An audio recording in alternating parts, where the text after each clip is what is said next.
Pisha njia na akachukua mzigo huu hapa. Ita polisi. Anajisema mwenyewe kwamba alichukua gari lake kwamba aite polisi. Mtaalamu alivaa kina sauti akisema Ripo 16112. Hai kwamba tumekupata. Kumbe huyu Jackie yuko na CIA. Na CIA ulikuwa nao drone juu, ilikuwa inatakiwa mchukue kwa Kamarov na mpeleke kumkabidhisha kwa askari wa CIA ambao walikuwa na shida na hilo faili ambayo anasemekana huyu bwana Yuri Kamarov analo. Sasa mtaalamu na Jackie kumbe yote ilikuwa ni zuga. Kuiua mtu sijui Anthony kwenda jela, lakini alikuwa na mipango yake, yeye ni spy wa CIA. Aliambia kwamba alikuwa amechelewa. Akamwambia ndio, your windows closed. Sehemu ambayo alikuwa anatakiwa achukuliwe na bwana Yuri imeshakuwa ni ngumu. Sasa tafuta njia nyingine. Akaambia jamani, Moscow hii ni kubwa na hii sio mazoezi. Akaambia ndio hivyo itabidi. Mission window is closed. Subiri, akaambia mission window is closed. Hiyo mission imekwisha misi kwenda kumchukua bwana mdogo. Akaambia naomba operation hapo, waongee na mtu ambao anamuita Mike Collins. Nenda kwa Mike Collins, yuko safe house, ndio plan B hiyo. Shit.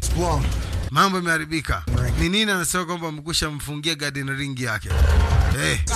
Jamani, mavuno yako sehemu fulani. Finish Fox 1. Dem McLean alikuwa analaumu kwamba baba yake ndio alimchelewesha pale. Angeshawahi kwenye sehemu ambayo ilikuwa ndio dirisha walitegemea kumhamisha bwana Yuri chapchapo. CIA wana shida naye, lakini kumbuka pia kuna watu wengine wanamtaka huyu bwana Yuri na wote wanataka ile faili ambayo anasemekana anao. Sasa balaa duniani hapo barabarani.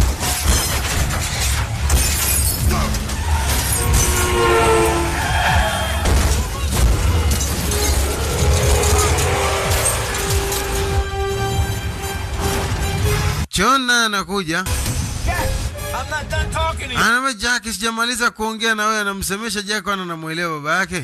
Yeye yuko busy. Ni nani huyu? Hao jamaa wanaulizana huyu mpuzi ni nani? Maana sasa naye anawafukuzia, yuko na gari kubwa hilo.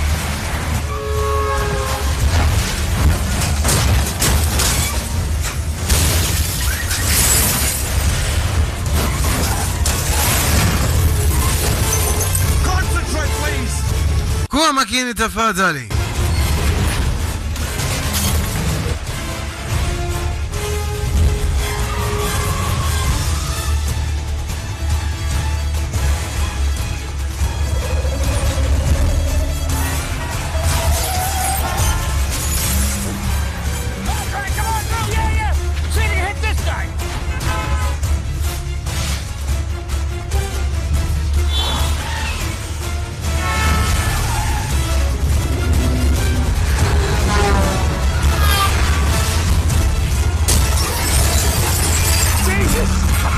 Yesu.